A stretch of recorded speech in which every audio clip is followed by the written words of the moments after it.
attended 21 sentencing council meetings that watered down punishments. That's why they call him the softie. Soft on crime, soft on criminals. Yeah. I won't stand for record levels of knife crime that we have in this country today. And I won't stand for 9 out of 10 crimes going unsolved. How many more children are going to die on our streets, Prime Minister? How many more children? How many more children, Prime Minister? We're going to do something. What a deeply ignorant and insensitive statement this was by Sadiq Khan. How many more lives will be lost before Starmer wakes up to reality? Is Britain safe anymore? These are the burning questions on everyone's mind as the country suffers from a wave of stabbings that has left the public terrified. Hundreds of attacks, rising crime rates, and a growing sense of fear have many wondering what is Keir Starmer doing about it. The answer, unfortunately, seems to be nothing at all. While the nation grapples with a crisis on its streets, Starmer's inaction is not only baffling but downright alarming. Is this the leadership Britain deserves? And more importantly, what will it take for Starmer to finally wake up and address the real issues facing the country? For now, the supposed champion of the people sits in his ivory castle while the country devolves into chaos. When that happens, people usually take matters into their own hands. A 17-year-old boy from Banks has been charged with the murders of Bibi, Elsie Dot and Alice. 10 counts of attempted murder and possession of a bladed article following the tragic incident in Southport on Monday, the 29th of July. The 17-year-old cannot be named for legal reasons as he is under 18. Whilst these charges are a significant milestone within this investigation, this remains very much a live investigation, and we continue to work with our partners from Lancashire Police and Counter-Terrorism Policing Northwest. The statistics paint a grim picture. The number of knife-related crimes has skyrocketed, with cities like London, Birmingham, and Nottingham becoming epicenters of violence. Recent data reveals that knife crime in England and Wales has increased by more than 10% in the last year alone, with nearly 50,000 offences recorded. The situation is particularly alarming in London, where the number of young people carrying knives has reached unprecedented levels. The streets are becoming increasingly dangerous, and the public is rightfully scared. The incident in Southport was the final nail in the coffin, and people had enough. They started protesting the incompetence and inaction of the government. What Starmer did to them was an utter disgrace. And so I've just held a meeting with senior police and law enforcement leaders where we've resolved to show who we are. A country that will not allow understandable fear to curdle into division and hate in our communities, and that will not permit, under any circumstances, a breakdown in law and order on our streets. Because let's be very clear about this. It's not protest, it's not legitimate, it's crime. Instead of addressing the root causes of this epidemic of violence, Starmer has chosen to signal virtue. Let's get one thing straight. Violence is completely unacceptable, and Starmer is right to punish it. However, labeling and dismissing genuine protest as nothing but far-right thuggery is naive and ignorant. He's leaving the public to fend for themselves. It seems that Starmer is more interested in pandering to his political base than in actually solving the problems facing the nation. His failure to tackle the issue of knife crime head-on is nothing short of negligence. This isn't the first time he has made false promises, though. Here's Starmer, when he was leading the opposition, making grand claims. I won't stand for record levels of knife crime that we have in this country today. And I won't stand for 9 out of 10 crimes going unsolved. The public is beginning to see through Starmer's empty promises and hollow rhetoric. His inability to provide any meaningful solutions to the crime wave has led to a sharp decline in his approval ratings. People are losing faith in his leadership, and for good reason. Starmer's lack of action is creating an environment of fear and uncertainty that is gripping the country. He says he won't stand for it, but the truth is he's sitting ducks, doing absolutely nothing to de-escalate the situation. All he has done is make claims of a great plan. Here's Starmer's so-called solution. About knife crime, almost 50,000 knife crime offences were recorded in England and Wales in 2023. Almost a third of them in Sadiq Khan's Labour-run London. What would a Labour government do to bring this down? I'm really worried about this. Knife crime is up 70% since 2015. We'd do three things. The first is ban the sale of online knives like zombie knives. The government said it's announced this 16 times it's going to do it, still hasn't done it. Sounds lovely, Sakir. But when is this going to be implemented? Though he makes a good promise, it's concerning when you look at his broader hypocrisy around the subject. The recent riots at the Notting Hill Carnival, where several people were stabbed, are a perfect example of the chaos that a lawless Britain is suffering from. Instead of condemning the violence and calling for stricter measures to prevent such incidents in the future, Starmer has remained largely silent. Typical two-tier Keir, he dismisses and smears all protesters, while at the same time fails to condemn the hellish things that happened at the carnival. This isn't anything new. We've all heard these empty promises time and time again from Starmer.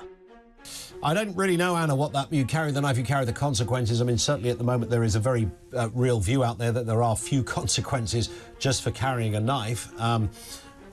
Even using it sometimes doesn't really touch the sides when it comes to justice. Keir Starmer appears here to be saying things that I've heard lots of times. We wish there were consequences of carrying knives, but the grim reality is that there are none. These criminals run around as if they own our streets and terrorize the citizens. Every single Brit, you and I included, are worried about our safety. The truth is, these weapons are incredibly easy to acquire for these criminals, and when they do get caught, they're let off with a slap on the wrist. There is no deterrent.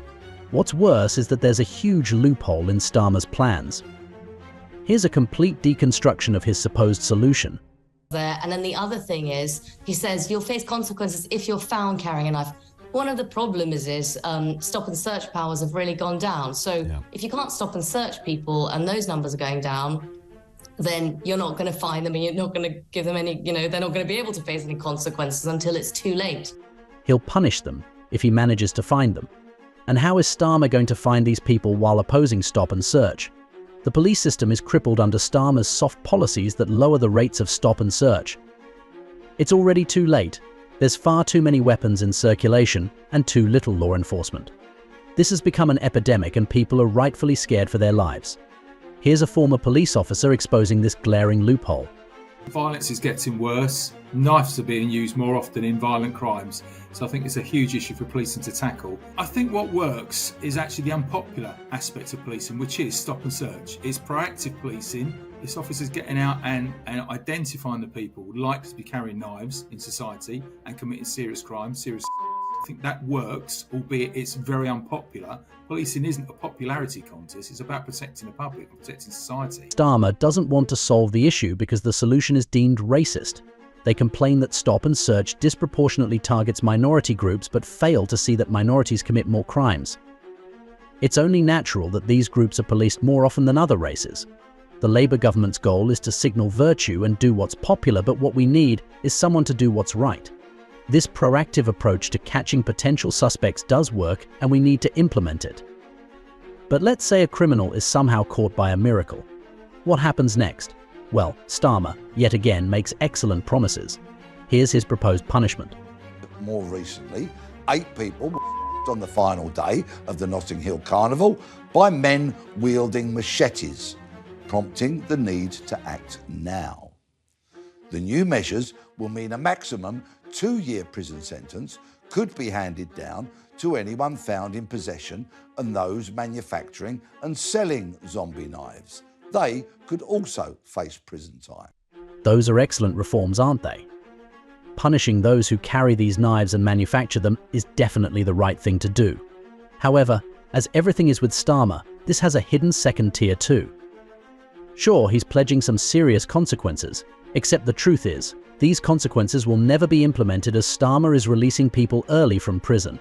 Criminals are becoming bolder, knowing that they are unlikely to face serious consequences for their actions. This has led to a vicious cycle of violence and fear with no end in sight. Here's why Starmer is releasing these convicts early. If we do not act now and that bomb goes off, our prisons will reach full capacity and the justice system will grind to a halt. This nightmare will become reality by September. The UK's prison system has been hanging by a thread for years, with over 80,000 inmates stuffed into facilities bursting at the seams. So what's the grand solution from Starmer's shiny new Justice Secretary, Shabana Mahmood? Release prisoners after serving 40% of their sentences. Genius, right? Well, not if you care about public safety. Sure, violent offenders and those convicted of severe crimes are excluded for now, but there are plenty of loopholes. It's like sticking a band-aid on a sinking ship and hoping nobody notices the water rushing in. So can Starmer's words be trusted? According to this MP, no. Say is that the last person I'd go to for advice on this is Keir Starmer. Why? Because when he was Director of Public Prosecutions, I mean, his performance was woeful. I mean, if you saw the for example, that's one of the big things people are concerned about these days. Under Keir Starmer, he had to apologise for them after a bad inspection report. So, I mean, I wouldn't put a lot of trust in him to do it.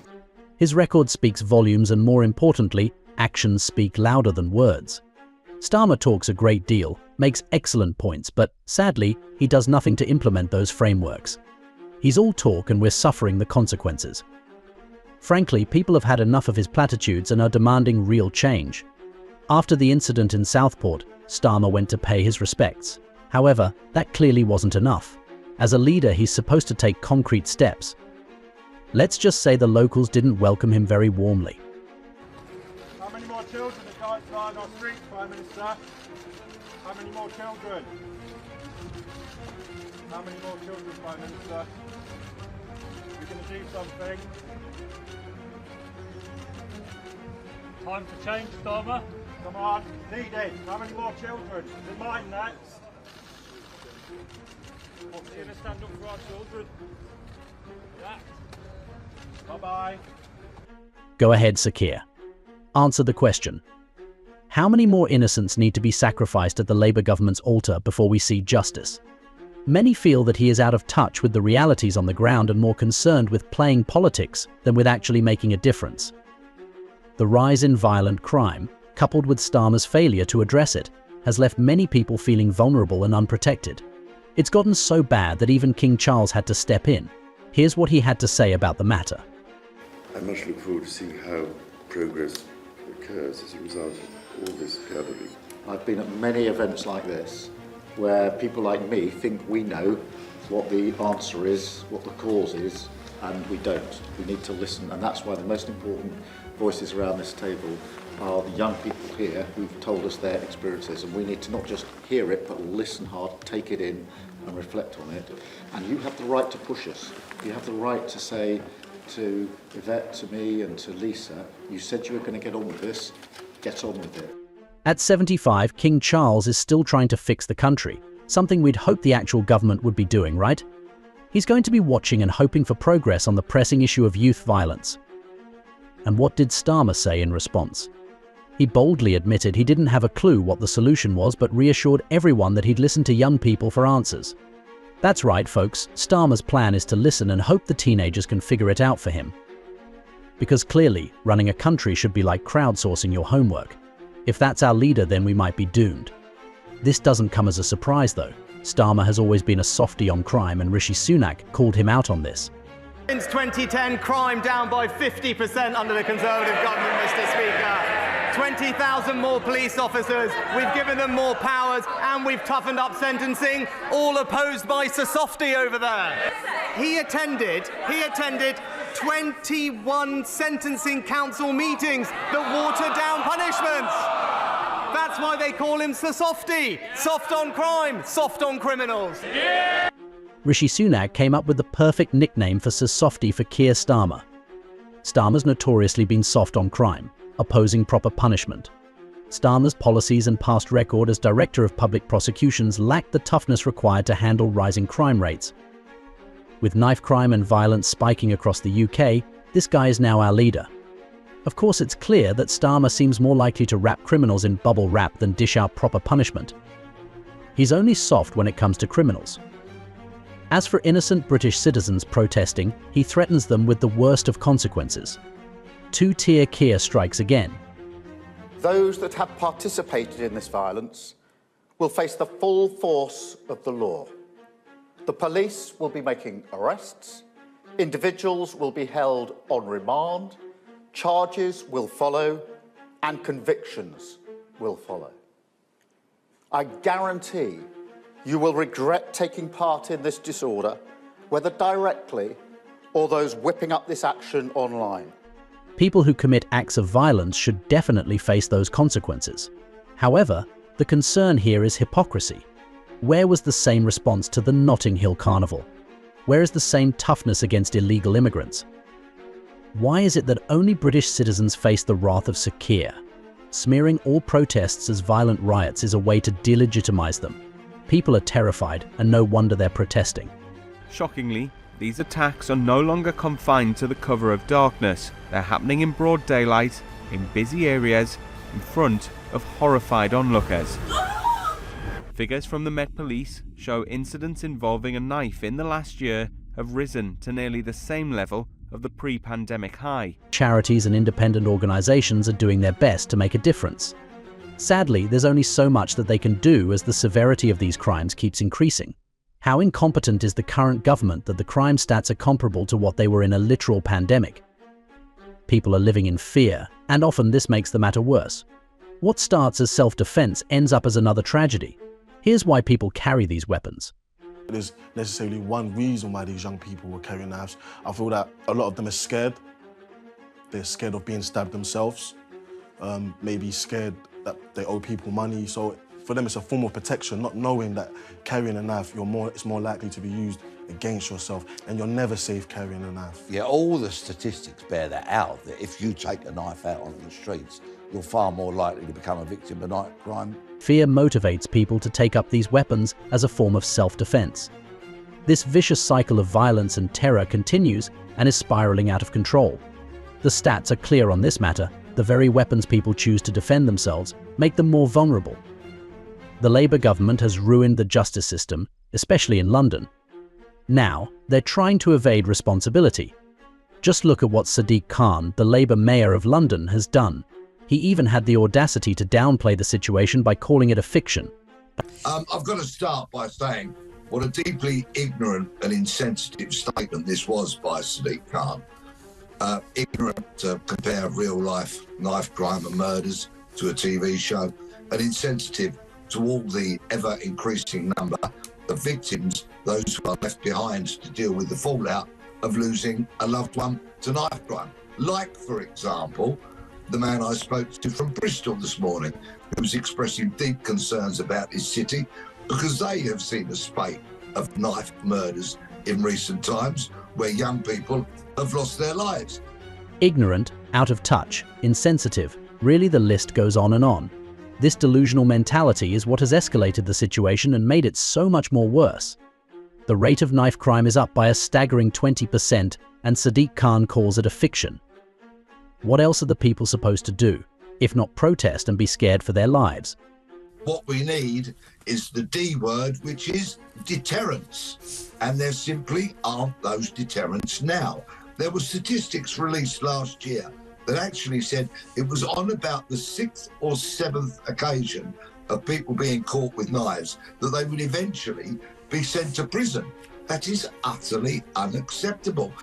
This isn't rocket science, but common sense seems to evade Sir Keir these days. We need deterrence, and all he's doing is ruining the prison system and allowing more illegal immigrants in. If you don't punish crime, it'll keep getting worse and the public sees this. Which is why Starmer's approval ratings are down the gutter. Is there a way out of this mess? Yes, there is, but the Labour government won't like it. It's a folly because every single community in London and throughout the country become victims of crime, unfortunately. So if they actually focus on crime rather than community, they would, by natural extension, get to engage with every community. And just imagine if the police turned up promptly and professionally investigated the crime. The police under the leftist Starmer are more focused on pandering to minorities rather than focus on crime itself. What's ironic is that, if they did focus on crime, they'd be loved and celebrated by every demographic, not just the minorities. Of course, that's too good to be true, as these politicians are too scared to do the right thing. In the higher echelons of government going, well, if it was that easy, mate, we'd be doing it. Do you know, I don't think you would. I think politicians are scared sometimes to state the obvious. They're scared to state what everybody is really thinking. We see it with immigration all the time. They just won't come out with it. Every now and again you come across a politician or a political party that do come out with it, and everyone scratches their head going, well, why are they suddenly gaining popularity? Because they are speaking the language of the everyday person. It somewhat is that easy, if only our leaders weren't scared or downright incompetent. That's why Nigel Farage got so popular. He was speaking for the people. It's about that time that Starmer does the same. Moreover, some tangible action is long overdue. Will he keep his head buried in the sand, or will he finally step up? Whatever the case may be, one thing is clear: the British public deserves better. They deserve a leader who will take their concerns seriously and take decisive action to restore law and order. Unfortunately, it seems that Keir Starmer is not that leader. If you're tired of the lack of leadership and want to stay informed about the issues that matter most, be sure to like and subscribe for more updates. Let's hold our leaders accountable and demand the change that Britain so desperately needs.